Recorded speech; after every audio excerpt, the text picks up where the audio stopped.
मेरे यहाँ की दहलीज पर आया न कर, क्योंकि गम के आंधी में इंसान बदल जाते हैं, पैसे की बदौलत कोर्ट का बयान बदल जाते हैं।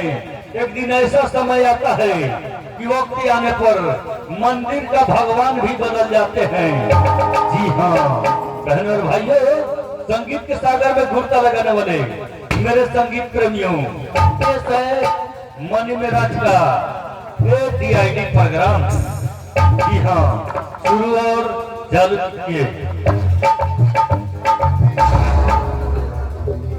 पूरा खानदान की इज्जत उछाल के रख दे ले भाई समाज में। वो तू पैसा के लौटिया के खाते वो हमारा बहुमत किया, वो हमारा दिल में बसेली, दिमाग में बसेली, वो हमारा जहान में बसेली। यहाँ का बात नहीं बाबूजी, अगर गोली मारे के बाद तो दिल में मारी, सब कसूर ससुराल दिल के ही बा। कहे के ना जाने ली ऊंच नीच जात पात के भेदभाव। तू ही मत भूल ले सुगिया कि पांव से धूल के कबाऊ लोग चंदन ना बनाए। ऐसा तो अपन हाथ मिला कहे कि हम लोग की इज्जत में हम लोग के समाज बा।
इश्क करिहा तो जात पात पुरुष के करिहा ना तो बेकार हो जाला। काहे कि मजहबी झगड़ा में मोहब्बत अक्सर हार जाला।